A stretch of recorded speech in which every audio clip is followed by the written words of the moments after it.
So welcome everyone. Very happy to welcome our speaker tonight in the Middle East seminar series with the title The Middle East and North Africa 10 years after the Arab uprisings. And I'm very, very happy to welcome Paola Rivetti, who's our speaker tonight. Paola Rivetti is Associate Professor in Politics and International Relations at Dublin City University. She has a PhD from the University of Siena and an MA in Political Science and International Relations from the University of Torino. She has held various visiting positions. Her interests are mainly on the politics and societies from a comparative perspective of the Middle East and North Africa, and she has also worked on social and political mobilization. She's the author of Political Participation in Iran, from Khatami to the Green Movement, that was published in 2020. And she has co-edited Islamists and the Politics of the Arab Uprisings, Governance, Pluralization and Contention. And also another volume, co-edited Continuity and Change Before and After the Arab Uprisings, Morocco, Tunisia and Egypt. Her latest publication is a co-edited special issue, which is a great special issue, I think, compliments on that, of the journal Partecipazione e Conflitto, which is entitled Revolution and Counter-Revolution in the Middle East and North Africa. And this is also the topic of Paola Rivetti's talk tonight. And so without further ado, I give the floor to Dr. Rivetti, please. Good morning, thank you. Good evening, sorry. Thank you very much for this very nice introduction. It's a great pleasure to be here in conversation with you all. And I'm really sorry I haven't been able to be there in person, but I'm teaching tomorrow morning, so it would have been too difficult to join you in person. Special thank you to Professoressa Raffaella Del Sarto who invited me. But also to Alessandra Nakamo for looking after all the logistical and organizational aspects of this talk. So what I plan to do today is, first of all, to share my screen and then to talk to you a little bit about, share with you actually, some of my reflections around the topic of revolution and counter-revolution in the Middle East and North Africa. As Professor Del Sarto noticed, this is also the title of a special issue I co-edited and was published last September. So the idea is to actually, share with you, build on the special issue, which, by the way, I encourage you to kind of, if you're interested in the topic, to kind of Google, it's quite easy to remember because it's, it's not coincidentally the title of tonight's talk. Partecipazione e Conflitto is an open access journal, so you can just download all the different contributions that you have in the special issue. And the special issue is very much the kind of, it's very much a kind of milestone in a longer process of reflections that myself and the other co-editor, Francesco Cavatorta, but also other authors and the contributors to the special issue have been sharing in the last decade.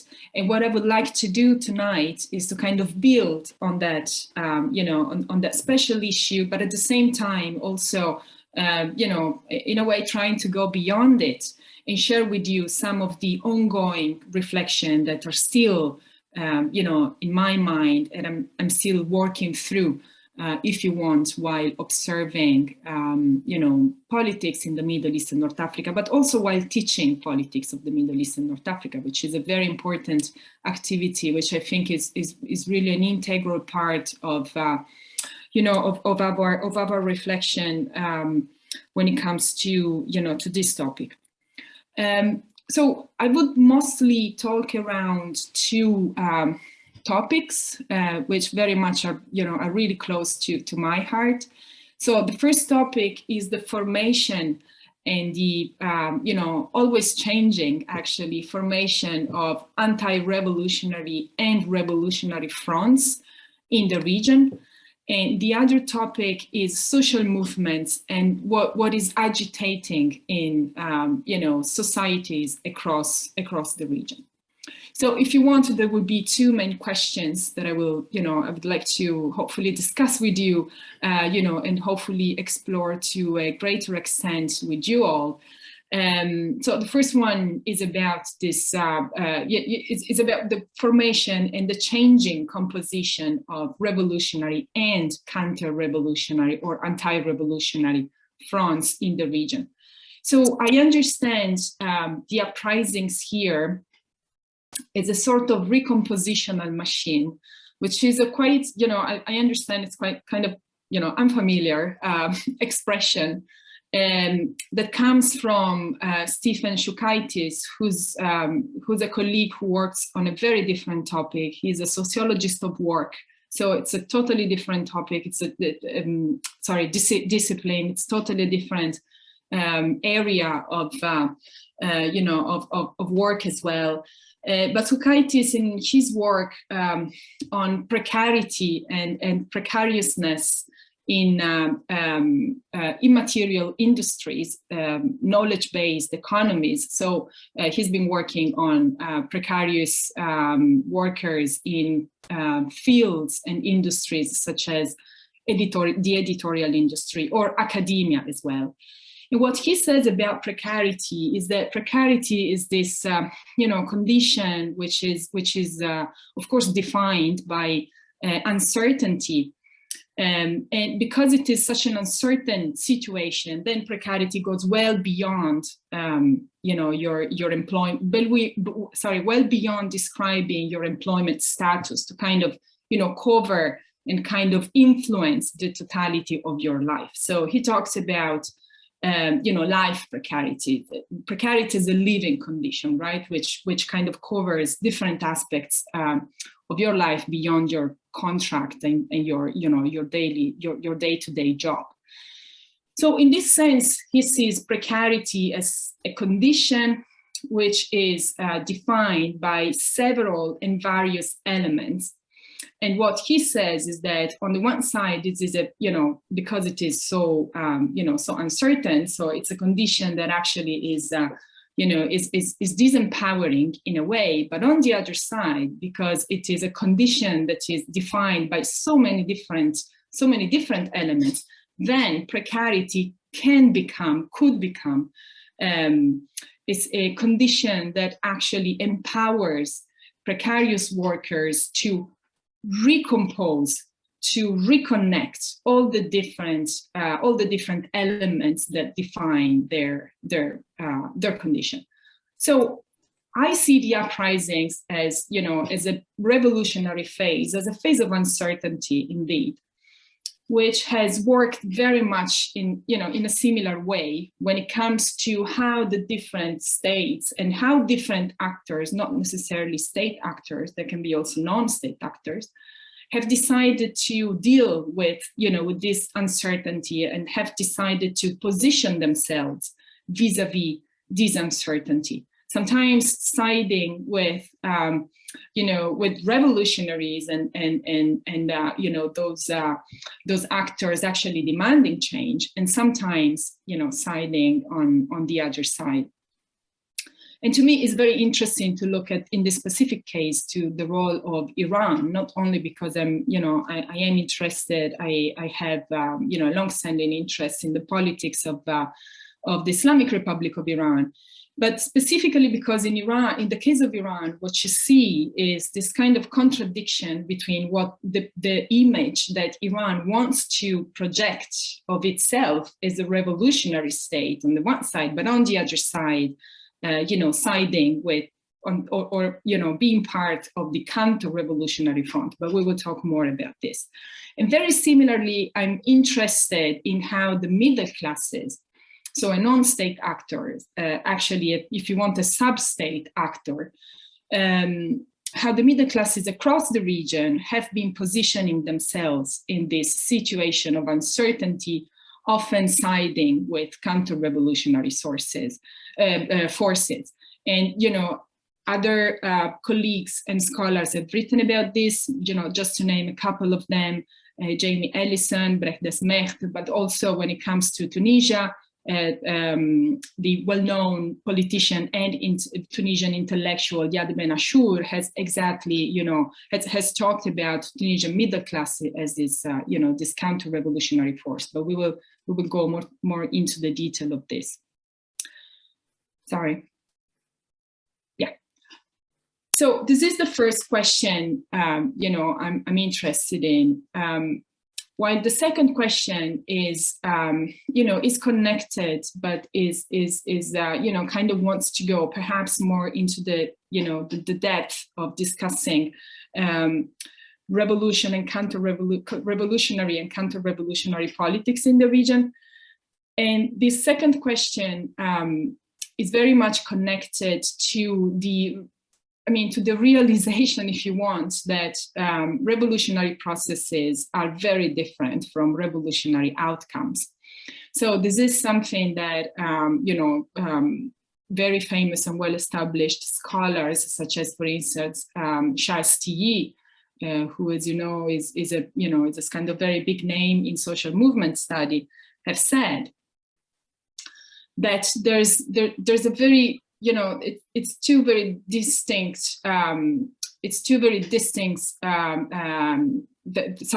Revolutionary processes and revolutionary outcomes are two very distinct aspects of revolutionary politics. You can have revolutionary processes in a specific country, in a specific situation, but they do not necessarily lead to revolutionary outcomes. So the question I'm asking is, so what does it remain? What do societies do with this revolutionary potential that has been created and was there because we had revolutionary processes, a number of revolutionary processes in the region? So what happens to that revolutionary potential when it doesn't translate into a revolutionary outcome?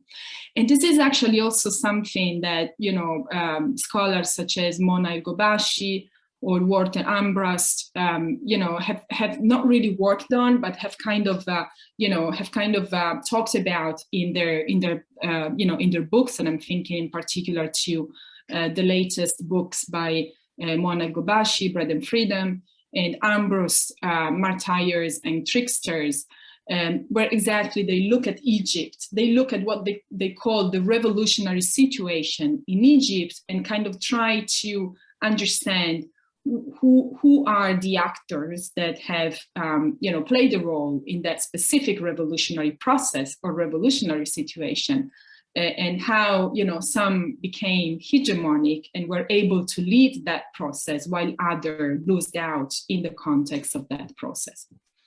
So here, Antonio Gramsci can be really, really useful. So when it comes to to the question of what does it remain in society of that revolutionary process and that revolutionary potential?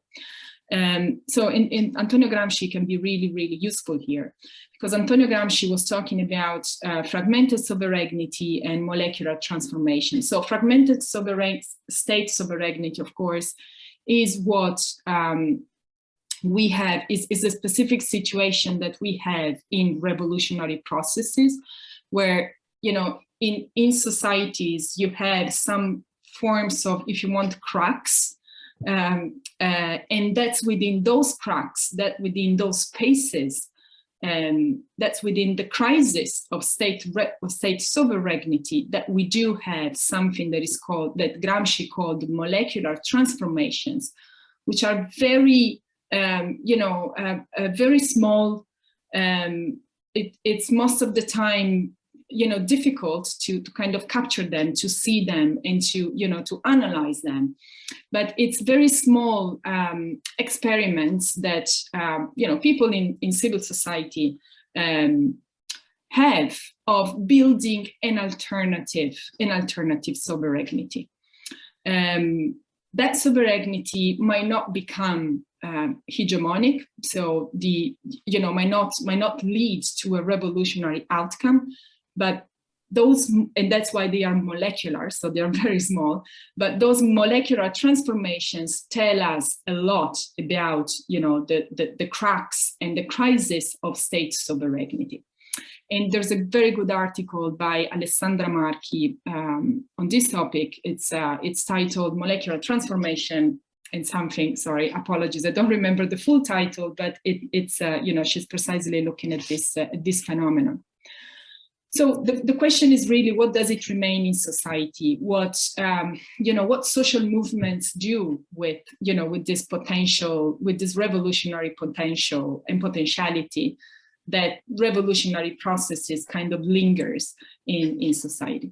So, you know, scholars such as Mostafa Prat and Retzk have co-edited a special issue last year looking precisely at this question. And, you know, they have, for instance, been looking at the arts and, you know, popular culture to kind of retrace that, you know, those cracks in state sovereignty I was talking about before. So going, you know, a little bit more in the details of, you know, of the different, of the two questions I was kind of asking, and coming to the role of Iran, you know, and the ability, if you want, of, you know, of, in this case, different nation states, such as Iran, to kind of, you know, shift and have a shifting position between a revolutionary and an anti-revolutionary or counter-revolutionary front. It is important to kind of, you know, highlight and emphasize the fact that there is a huge distance between the image that Iran, as we said before, wants to project of itself and, you know, and also the image that is received by different audiences and the actual role played by the country in the context of the uprisings and, generally speaking, in the context of regional politics. So there is a sort of, you know, common, I mean, received wisdom about, for instance, the role of Saudi Arabia. We all know that Saudi Arabia, you know, is a country that has been supporting, you know, authoritarian leaders in power. We can think very straightforward, we can think of Bahrain, Egypt, Yemen, Sudan, and this is somewhat in line with, you know, well-established assumptions about Saudi Arabia. But the anti-revolutionary role of Iran is less understood and has received less attention as well. And I think that's because it's, you know, it's opposite, it's in contrast with, you know, with this self-representation. It's a sort of, you know, theoretical glaucoma, if you want. It's a sort of theoretical or epistemological blindness that different audiences have when it comes to understanding the role of Iran. And this is interesting because the difficulty to kind of, you know, embrace the fact that Iran has been playing a, you know, an important role on the counter-revolutionary side of things, if you want. It's something that very different audiences struggle with. You know, neoconservatives in Washington, exactly as, you know, leftist in the West, I mean, part of the left in the West, kind of anti-imperialist, but, you know, sort of kind of old, if you want, anti-imperialist in the West, really struggle to distinguish and to, you know, to see how this self-representation is something, you know, something that don't necessarily, you know, describe reality and doesn't necessarily, you know, tell us something useful about the reality.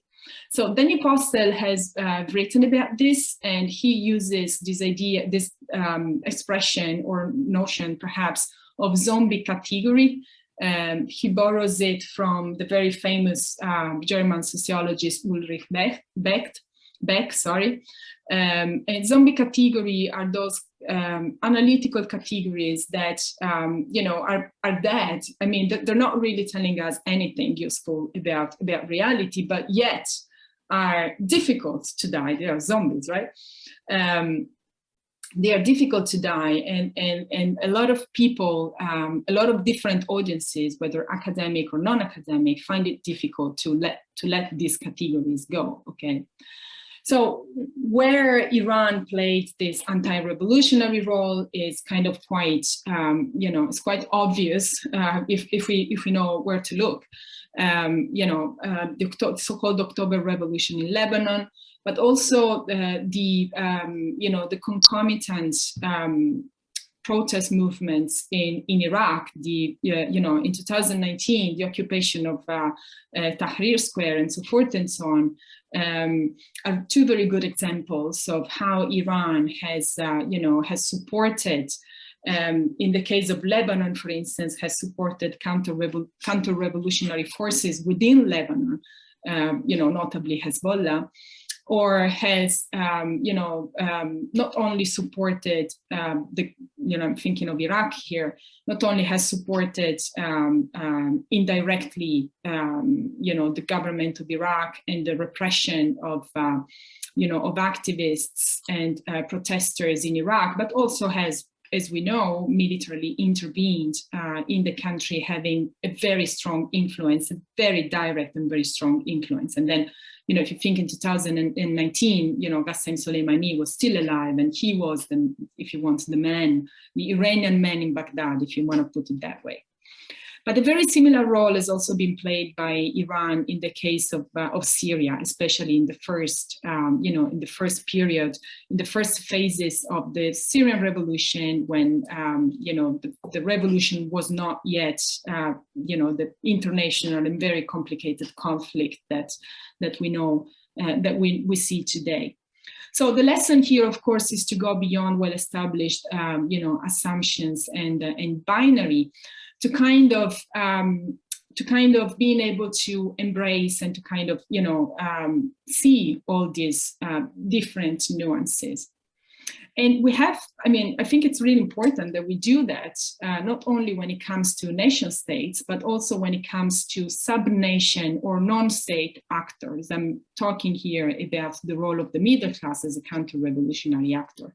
So I mentioned before some of the scholars who have worked on this, Jamie Allison, Brecht Nesmet, but also I mentioned before Yad Ben Ashur, who is a very well-known Tunisian politician and also intellectuals, who has who talked about the role of not only of the middle class, but more so he was very specific. He was talking about the bureaucratic counter-revolution in the case of Tunisia, whereby you would have the middle class that was, that really formed and really benefited from the expansion of the state apparatus and was part of that state apparatus, taking over state structures after the revolution came to a completion, to, and this is what Ben Ashur, really emphasizes, to kind of kill, the enthusiasm and kind of, tame the kind of revolutionary, enthusiasm and boost that would still be present, in society. And this is why he talks about the bureaucratic counter-revolution. And by the way, there's if you're interested in this, there's this very good article. It's an interview to Ben Ashur, written by Eldin Hassan, published a few months ago in the New Arab. But there's also his intervention in this conference organized by the University of Pisa. I think it was last year, or perhaps even last summer, so this year. I don't remember, and you can find it referenced in the introduction, in the introductory piece of the special issue, in case you're interested. So when it comes to Egypt, the dynamic is slightly different. So Brecht Nesmet in particular has worked on, again using Antonio Gramsci, on the role of the middle class as the core or the protagonist of what he, with Gramsci, calls a passive revolution, which is de facto a counter-revolution, which kind of resulted into the coup d'etat by General al-Sisi, And of course, a great importance is placed on the help from outside. And we go back to what we were discussing before, the nation states that have been playing a very important, counter-revolutionary role. Okay? Of course, in the case of Egypt, Iran hasn't played any role in supporting General al-Sisi. It would be more kind of Saudi Arabia and GCC countries, doing that. So the lesson here is to go beyond nation-state politics and try to capture this kind of, to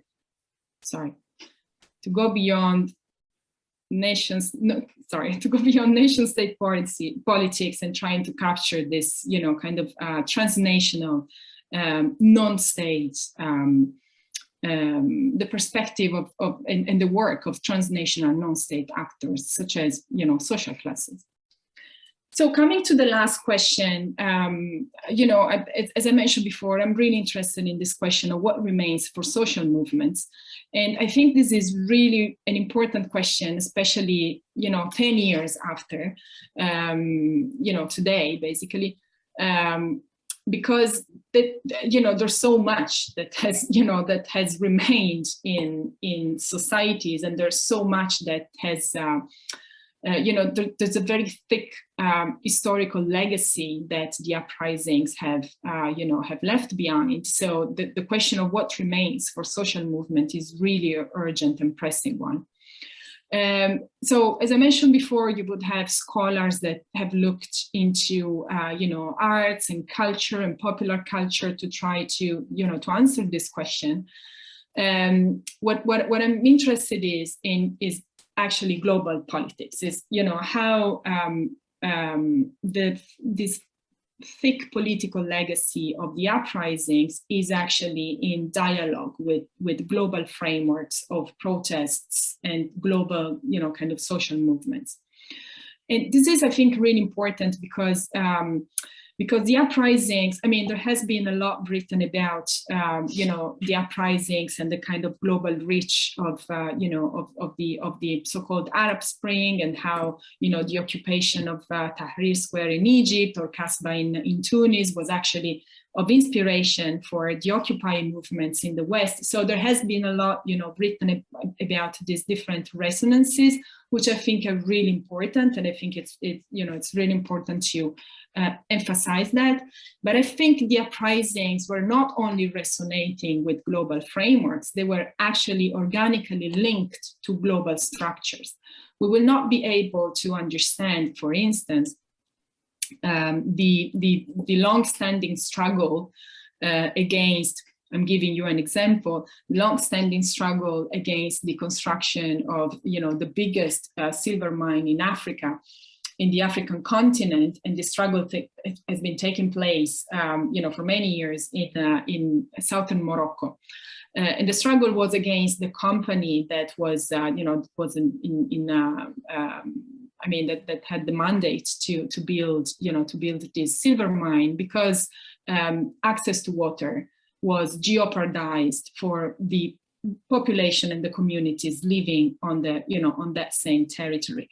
So we won't be able to understand this, very specific, very localized struggle unless we understand how global capitalism and the global extractivist industry works in places like China, in places like Canada, in places like North Dakota, and so forth and so on. So it's not only about language. It's not exclusively about resonating frameworks. It's really about structures and and systems and global systems that are in place and that are important, are organically link all different struggles taking place in different places in the world. So we have seen, so I gave you the example of, extractivism and, the growing importance of environmentalism and resources, the struggle against resources extraction in the Middle East. But, something that was quite relevant was the, the importance of issues such as, race and ethnicity, although they would not be necessarily you know, articulated in this way. I mean, it's you know, Black Lives Matter gave us the language for talking about this, but doesn't mean that, you know, that in places like, you know, I'm thinking of course of the Amazigh struggle in Morocco, the effort by the Algerian revolutionaries and protesters to kind of rethink national identity beyond, you know, Arab ethnocentrism and Arab nationalism. So all those kind of struggles are, of course, in resonance with, you know, BLM in North America, but they do not necessarily, you know, speak the same language, in the sense that, you know, race is a concept that is articulated in different ways in, you know, in these two different contexts. But there has been an increasing, and I think it's quite obvious, awareness of the systemic and intersectional nature of injustice. You know, again, ethnic minorities' struggle are an example of this. The struggle against extractivism is an example of this. And there have also been resonances when it comes to the strategies employed by social movements. We have seen it's not a coincidence that we see informality, for instance, being a common characteristic to all, you know, social movements and all protest movements, you know, around the world. There is a problem, if you want, with, you know, with the capture of the state. There is a problem with power, if you want. There is a problem of, you know, of what social movements do when it comes to relate to, you know, to power. So informality and occupation are great, but, you know, the problem is, how do we build upon those to construct a really, you know, a really different world without having, just an example, you know, but without having the military coming in and, you know, and making a coup d'etat in the meanwhile. So to conclude very quickly, because I think it's, you know, it's almost 30 minutes that I'm speaking. So I would like us to reflect on, you know, what we can rethink. And I think there's a lot of rethinking that we should be doing. It's important to rethink temporality. It's, you know, we're talking today of these 10 years in the between, right? So we have this temporal, this kind of, you know, historical reference of the decade that has passed. But there are a lot of debates about when the actual Arab Spring or the uprising started. And, you know, and most importantly, I'm really interested in the question of when did they end? When was the, you know, the Arab Spring over? Did it end it? How did it end it? Or are we still living it? And I also would like us to rethink geography and the region. Not only because it's, you know, as we said before, there's this resonance and this link and connection with global protests, and in particular with the wave of the global wave of protests in 2019. And I'm thinking also about Chile, Colombia, and so forth and so on. But I'm even more interested in the question of how the region, how the boundaries and the borders of the region change if we think of the region, if we privilege South-South relations instead of North-South relation. And I'm thinking here of Sudan, of the Sudanese revolution. We often think of the Middle East and North Africa, the region, in relation to European colonialism. And I think, you know, I think European colonialism and neocolonialism are utterly important, and we should continue, you know, to give a lot of attention to that. But we constantly think of, you know, the Mediterranean is this, you know, this kind of border that divides the South and the North. So what if we privilege South-South and kind of, you know, kind of, we do not think of you know, of the North and Europe. So what would this imply for, you know, for the geography of the region? And finally, but possibly this is, you know, this is the most important question, I think, is or rethinking that we should be doing is rethinking about democracy, the question of what is democracy. And this is a very important question because, of course, democracy has been, definition of what is democracy is something that is constantly changing and constantly shifting. And, going back 10 years, to me, it's quite interesting to see how 10 years ago the most important demand was a demand for fair election, was a demand for liberal democracy, for representative, for real democratic representation, for real political, democratic political representation.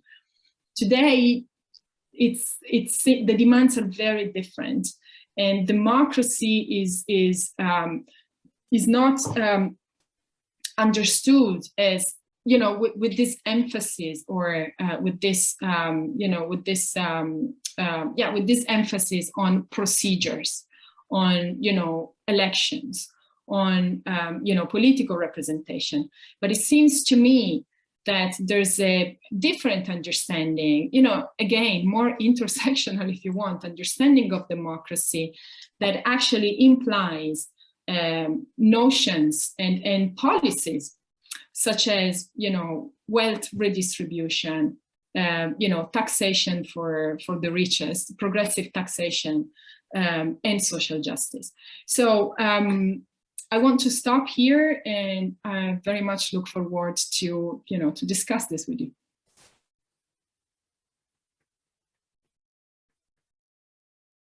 Thank you very much, Paola, for the very interesting talk, and you raised some very pertinent questions that part of them we are also discussing in the class I'm teaching, and we will discuss them further, certainly, right? Particularly the points about rethinking. I think that's very, very important. So questions and comments from our students. Please go ahead. Just say briefly your name and where you're from, perhaps, as well. Hi, Paola. Thank you so much for your great lecture. My name is Stacey Habib. I'm from Houston, and I study international relations, and I'm specialized in the Middle East.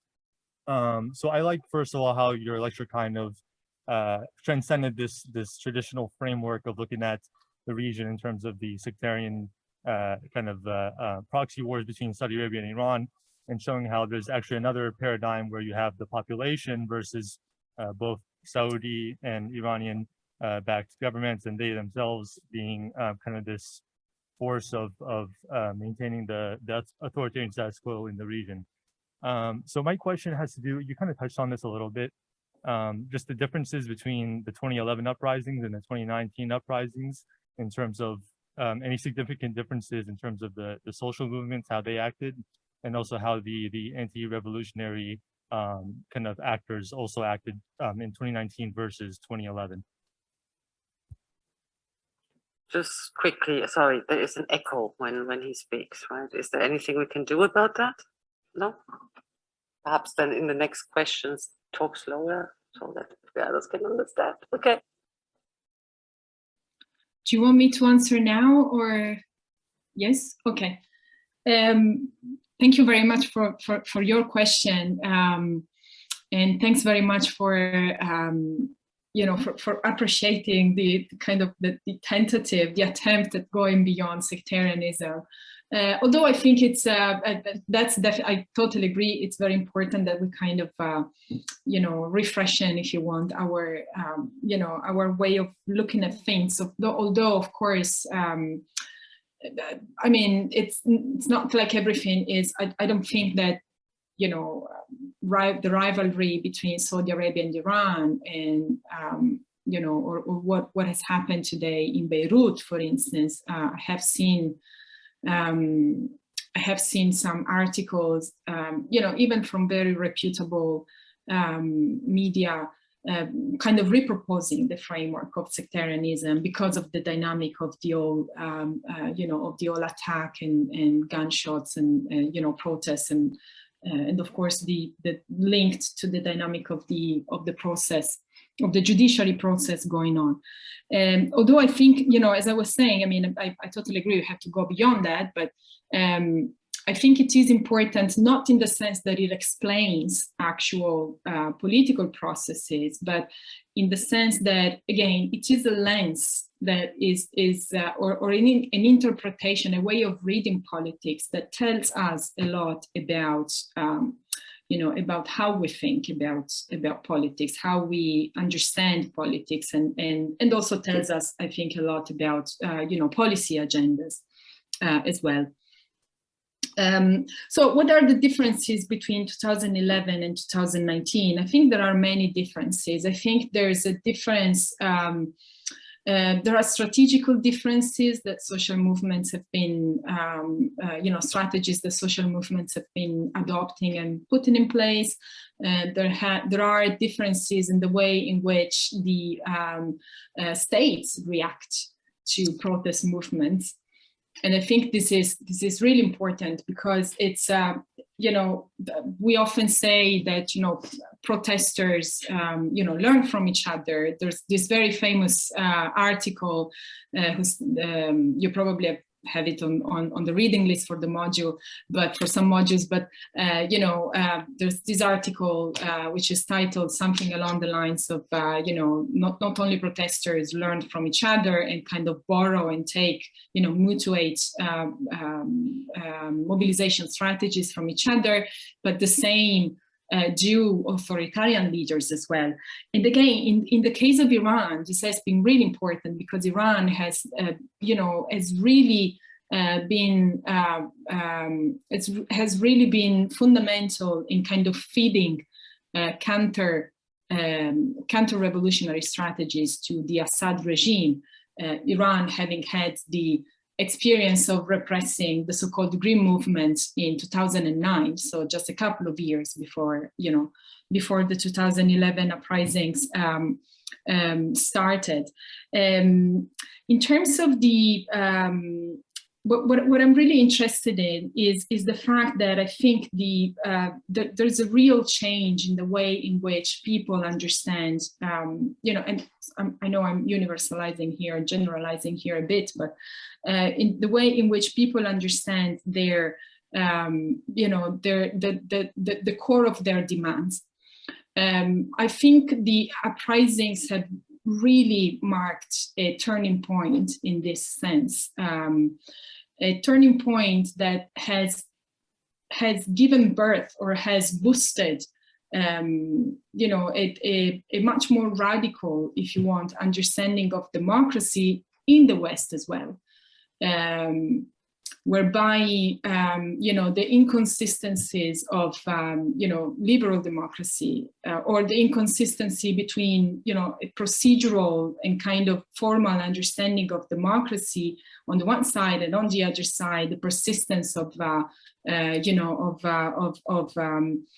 social injustice, let's put it this way, or dispossession of resources, of the environment, of even like the revenues, and also the taxes that people were actually paying, have been evidence and have been really, and have become clear. So I think there are really substantial differences in this sense. But I also think that, and coming back, and I want to conclude on this, but coming back to the reaction of the states, of the different states involved in, in a way or another in the uprisings, the repressive methods have also become much more powerful. So if you think of, what social movements were able to achieve 10 years ago, but we can also go, farther than that. But that, let's just stop at 10 years ago in terms of, occupation of the public space, in terms of visibility, in terms of being able to physically with people's body be in, in the public space. Today is much more difficult to do that. And that's because, state security apparatuses have much more refined and, lethal as well, weapons, because technology has been, has made a lot of, advancements. surveillance has become much more, widespread and much more efficient in curbing any attempt at, organizing collectively.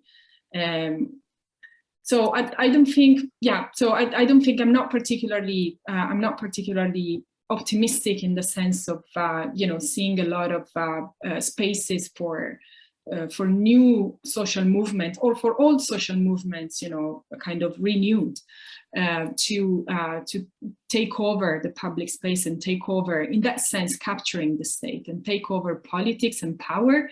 But at the same time, this is a phase. This is a counter-revolutionary phase, and I don't think it is over.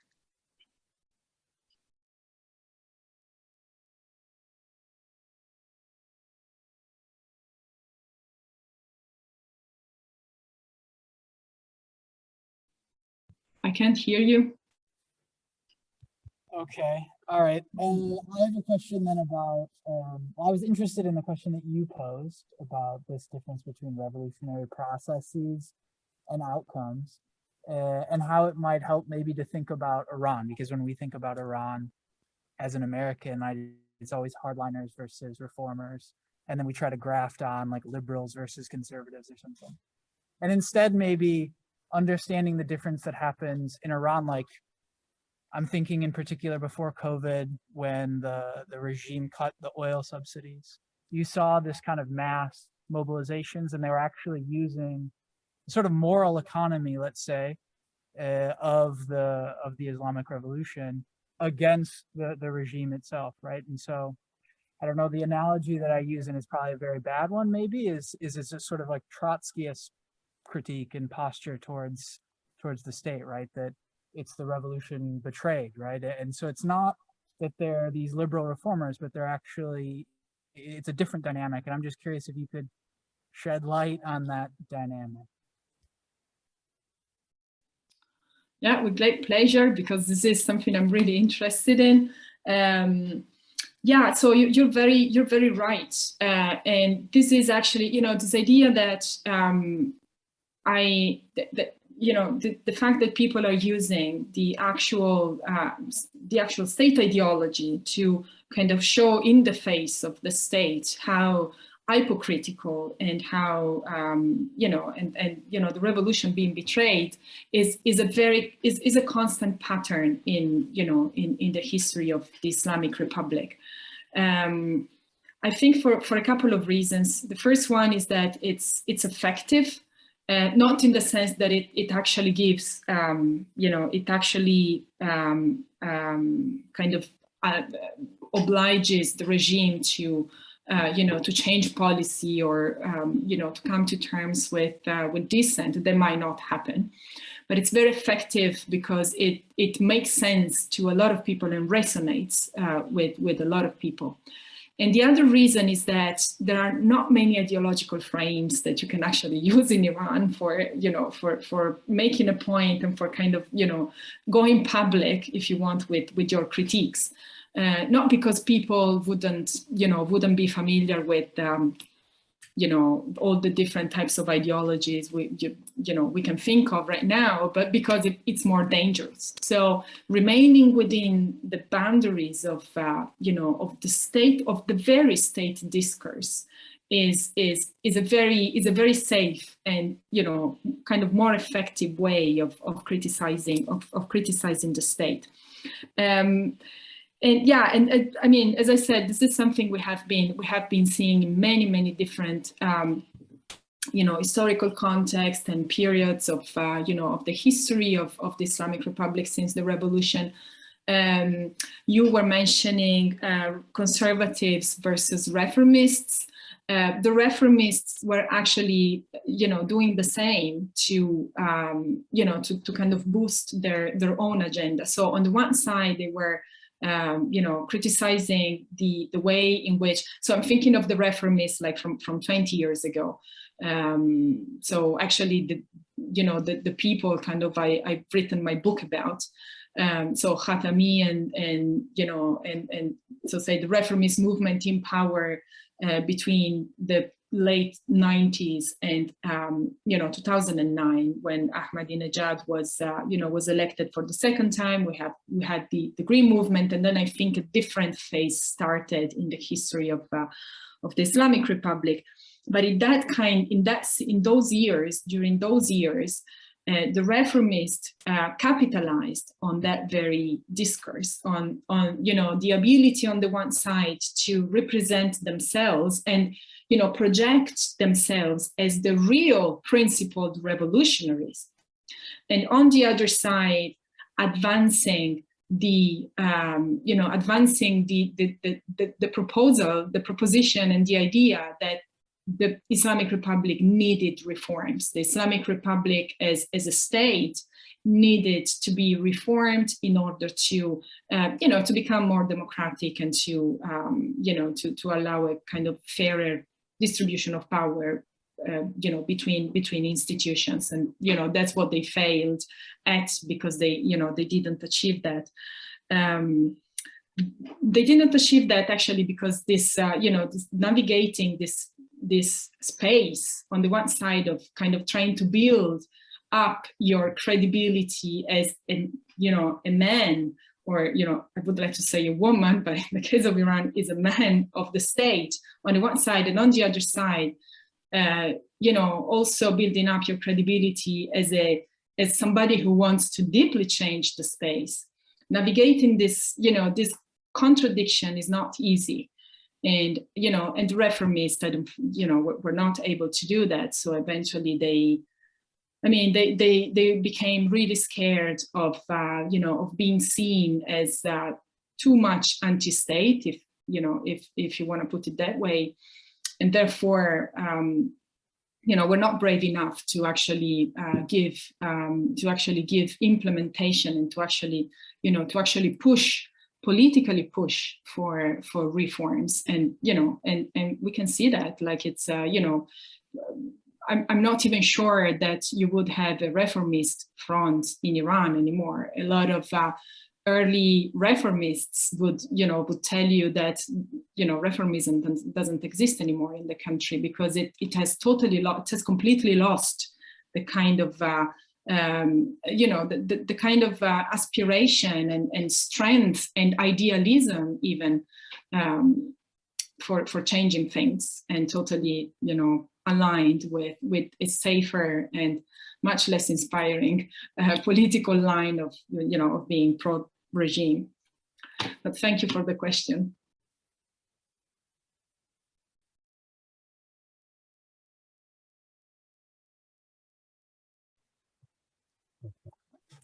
Hi, thank you very much for, okay, that's a bit disturbing. Thank you very much for your presentation. I'm Victor Lachny, I'm a MA student here at FICE. You ask in your conclusion that you are interested in the question of knowing when has the revolution ended, and you also said that the counter-revolution trend that we see today could be seen as a phase. So I wanted to know, what do you think of the idea argued by some today that so notably in light of the global wave of protests that it has sparked to what is happening in Sudan, that the whole social protest might have not ended, and that it is more of an open-ended long-term process with different phases. So notably knowing that the social demands, the end of corruption, nepotism are still present, even if it's not framed in terms of democracy. So I just wanted your thought on that, and maybe the extent to which you think that even a decade after, we might have not have all the clues to have a broad analysis of the overall dynamics that we are seeing now.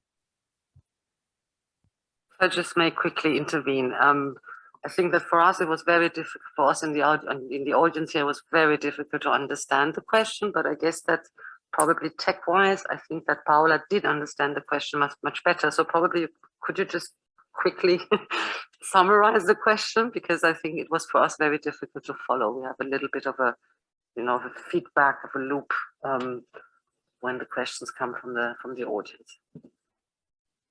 I actually couldn't understand the second question, Victor. So can you please repeat it? Okay, yeah, apologies. Just to what extent do you think that today we might not have the clues to have a broad analysis of the overall dynamic that we are seeing in the last decade, because we don't have the hindsight for it, knowing that it might be a long-term process and that we're still in a phase. Okay, so I want to thank you. In the first of all, so the two questions were, so the first one, so Victor was interested in my view about, you know, about, I mean, the question of when the Arab uprisings or revolution ended, and whether the current phase, which I defined as a phase of counter-revolution, you know, is just a transition phase. So, you know, we'll go somewhere and will become and transmute into something else. And he was also mentioning this might be, you know, this might be important because some of the reasons why people mobilized, so for the end of nepotism, for the end of corruption, you know, are still there. So people might still, you know, might want to renew revolutionary efforts to end those, you know, long-standing problems. So the second question, if I understand correctly, was about how we can analyze what are the instruments that we can use to analyze the current phase, considering that it's sorry. The question probably was, does it make sense to have a kind of comparative, very broad approach to understanding this counter-revolutionary phase of, you know, of the Arab uprisings instead of more specific and kind of narrower approach to contentious politics in the region? Am I correct, Victor?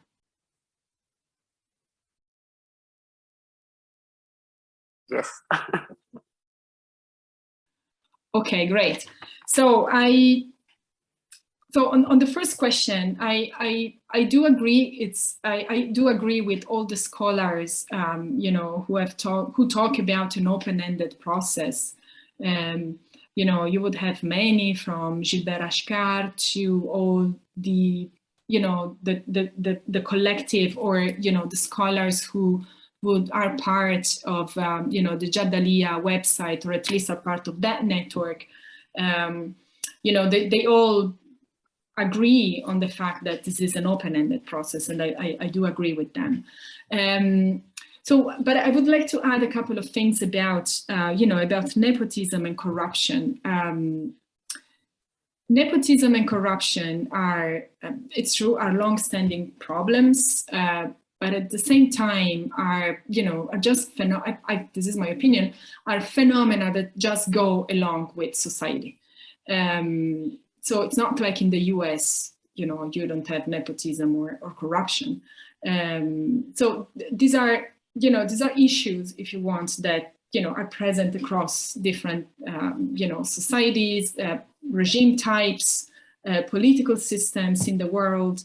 And also, you know, and also vary according to cultural coordinates. You might know, you know, we all know that in Italy, we have a lot of corruption, right? But at the same time, in Italy, we have a lot of corruption because a lot of connections or behaviors that the Italian law defines as corruption are not defined as corruption in many other countries. So in other countries, corruption is allowed. It's kind of, you know, it's less criminalized, if you want, than in Italy. And this is also why you would have a lot of, you know, a lot of things, a lot of corruption being denounced in the case of Italy, because the law codifies a lot of different behaviors as corruption. So what I want, you know, what I want to say, what I want to emphasize here is the fact that people might take the streets for, you know, in mobilizing for using this framework of, you know, anti-corruption, this framework of somebody before was talking about moral economy, okay, of morality, of, you know, cleaning up. Again, this is a framework that, this is a discourse, this is a language that really comes back, you know, has come back in across the decades and across a very different contexts, okay? I was, I came across yesterday, I came across this picture of protesters in the 70s in Auckland, protesting, cleaning up the streets as a metaphor for cleaning up, the corrupted American society. So this is something that is really endemic. What is interesting to me is, what is behind corruption? What is behind this, this mobilizing framework of, nepotism, of struggling against fighting against nepotism and fighting against corruption. And it's that is when we actually, have, coming back to your second question, we actually have more instruments in our toolbox for understanding politics, because that's when, if we, in a way, if we're not fooled, in a way by the catchword, by the buzzword that of course we can relate to, like we're fighting against corruption. Of course, fighting against corruption is a good thing. I mean, who is for corruption, or who is for nepotism? But when we go beyond that, then we are able to see the actual issues, which is something that I always try to do. Also because corruption can have many different definitions, and I think small entrepreneur, for instance, would have a very different understanding of corruption than somebody who works in the public sector, for instance. So it really depends on many different factors, how we understand and how we go about to fight corruption. Do we want more police? Do we want more law? What is the the way to go about it? So this is why I think going beyond that is important, and that's when we see, we are able to see in a sense real politics. And I think, when it comes to your second question, I'm kind of, I'm undecided, because on the one side, I think that kind of broader, broad approaches to understand, comparativism would be, probably would be the right way to go. But I think that broad approaches are really important to, to understand the large dynamics at play. Specifically in these phases where we do have superpowers entering regional politics. We do have big money coming from private corporations, entering the game, or big money coming from financial intergovernmental organization. So we need to have that kind of very large approach to understand, what happens. Possibly the way to go is not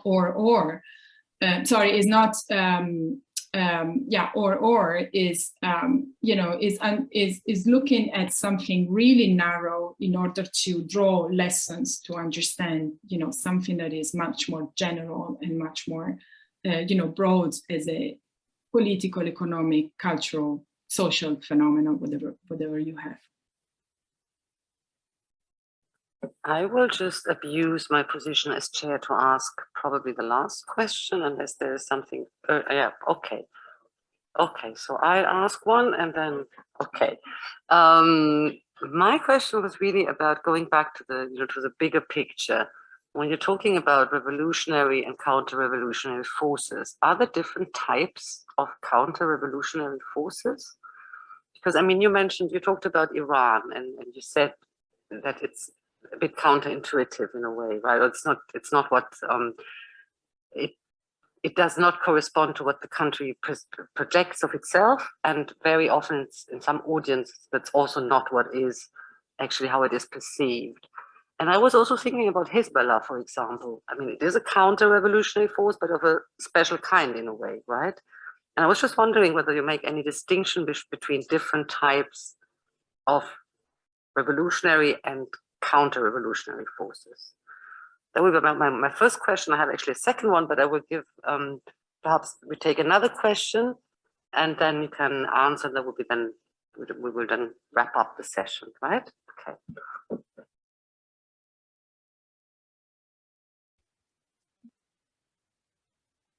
Buonasera. My name is Andrea, and I have a question about civil resistance. I read this very interesting paper a couple of years ago about Dr. Maria Stephen and Erika Chenoweth about why civil resistance works. And you mentioned a couple of minutes ago that authoritarian regimes are improving their modus operandi when it comes to suppression of revolutions because of technology. And going back to this paper, this is a major impact because the authoritarian way in which regimes suppress revolution is actually helpful and useful for rebels because it usually draws the outcry of the international community. So now the authoritarian regimes can adjust themselves to this new revolutions, like this new way of suppressing revolution. I want to know from you if is civil resistance now becoming less useful, less efficient? Is it not an option anymore to respond to abuses of the government because of this, as you mentioned earlier, this advancement in the regime's modus operandi when it comes to repression, counter-revolutionary strategies? Thank you. Grazie. So can I just make sure, Andrea, that I understand correctly your question? So your question was whether civil resistance can become more visible, and therefore harvesting more support when it's more harshly repressed. So the kind of the power gap that you would have between those engaged in civil resistance and those engaged in repressing civil resistance is in some way, it can in some way benefit the civil resistance. Is that correct? This was the point that these scholars made in 2008. I want to know from you if this is becoming less efficient because of the new way that regimes can address revolutions because of technology advancement and all the things that you mentioned. Like, if is civil resistance becoming less efficient? Okay, yeah, thanks for the question, and thanks also, Raffaella, for the question. So starting with Andrea, I see the point. I think it's, if I'm not sure I read the article, but I know the work by Chenoweth, Erika. And I think so first of all, she does this kind of really broad, comparative work. So she would kind of, if I'm not mistaken, she would examine like huge number of different cases to draw, to draw lessons and to draw conclusion. I think I don't particularly agree with with this idea. I think that it's we're really in the middle of we were talking about counter-revolutionary phase. This is true for the region, I think, but globally we are in the middle of a very conservative or extremely anti a political phase that would see the resurgence of the right, that would see the resurgence of this thirst for authoritarianism, for authoritarian leaders, a kind of popular support for authoritarian leaders. And of course I'm thinking of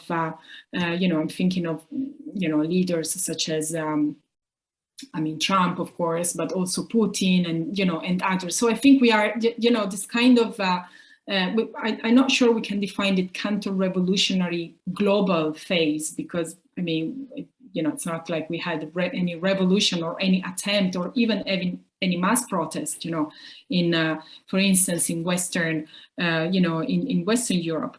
But there is something about, a global support and a global shared, sense and preference, political preference for, political authoritarianism, for all this kind of conservative values, let's put it this way, okay?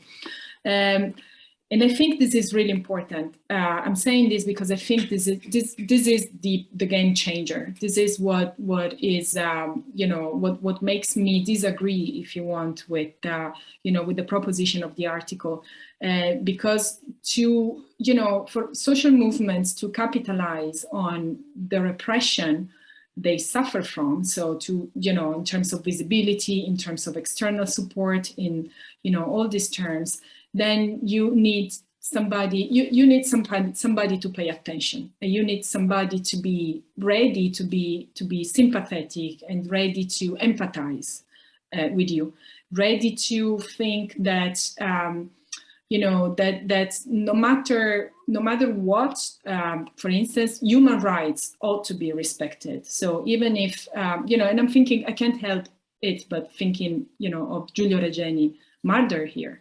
How difficult it is for for Italian institutions to take a stand, to take a clear stand on, and I'm thinking of of the government here, not of the judiciary system, but to take a stand against a regime that actually murdered a citizen. So if there's nobody on the other side paying attention to human rights violation, to the repression of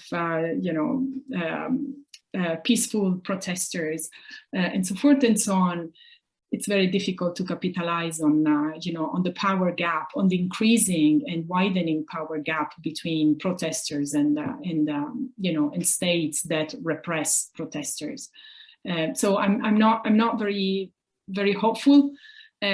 But again, I think this is a phase. I think it's I think this is a phase, and and it will it will end, it will transform, it will become something different, as it has always happened in the history of of humanity. So coming to Raffaella's question, so this is an important question, and I have to admit that I haven't been thinking too hard about this issue. There are definitely different types of counter-revolutionary or anti-revolutionary forces. We can classify them in different, in many different ways. What I think that the common point between them is, and it might be, I know it. I need more rethinking here myself, and it definitely need more rethinking. But I think there's something about what Yasser Munsif says about the politics of life and the politics of death in his book about Syria. So basically what he says, and I understand it can be, simplistic, can be, idealistic even, but basically what he says is that there's, it divides, if you want, the forces involved in the revolution and later in the war in Syria into fronts. So you would have, the kind of politics of life front and politics of death front. And politics of life, of course, is all the forces that in this case have been in opposition to al-Assad. But what he says is all, he ascribes to that camp all the forces that come with the purpose of renewing, the purpose of a call for life. So it's really about emancipation. It's really about liberation. While on the other side, what you have is the forces of the politics of death, and are those forces that that oppose that. So actually, he also talks about the geopolitics of death because of the transformation of the kind of revolution and protest movement into a international conflict, and therefore drawing into foreign countries from Russia to Iran. I mean, we all know that, unfortunately. But I think there's something about this, and I still have to think about it, in kind of more fruitful way. But I do like the idea of, you know, of thinking of counter-revolutionary forces as the forces of death, as the forces of, maybe death is too strong, but, you know, of deserting, of you know, making of politics, which should be, you know, this kind of hyper lively and very rich and diverse, you know, space where people, institutions, you know, what have you, can you know, can have meaningful conversation. So to make that space, the space of politics, as a desert. So I like that idea of desertification as you know, as a way for describing counter-revolutionary goals, the goals of counter-revolutionary forces, and they do come in different shapes and you know, and forms. And I also believe that they shift. I mean, we you know, because the uprisings were really, I think, a recompositional machine. It also means that actors, you know, might be on my side, on the one side at a certain point, and then transit to the other side at a certain point, or being on different sides at the same times, you know, like Iran, you know, being on the one side when it comes to Yemen, on the other side when it comes to, you know, to Syria or you know, or Iraq. But yeah, but thanks for the question. I'm sorry, I don't have a you know, a very clear answer, but I will. Yeah, this is something I have to think through better. Thank you. Okay, well, thank you. I mean, whenever we talk about the Middle East, we're always waiting for the good news, you know, and having a talk that ends on a positive note, right? And that's always a bit tricky, right? And actually, you also made the point that that liberal democracy is on the retreat worldwide, right? I mean, I think that is the framework that we shouldn't forget in all of that. So, but the positive thing I have to say is thank you for a very, very interesting talk and a very thought-provoking one. And next time we'll see you here in presence, right? Sorry for the to the audience. Sorry for the difficulties in understanding some of the questions. And please join me in thanking Dr. Rivetti for her talk. Thank you so much for inviting me, for having me, and yes, finger crossed next time in person. Thank you. Okay. Thank you, Paola. Bye, everyone. Bye, bye. Arrivederci, ciao. Ciao, alla prossima. E grazie ancora.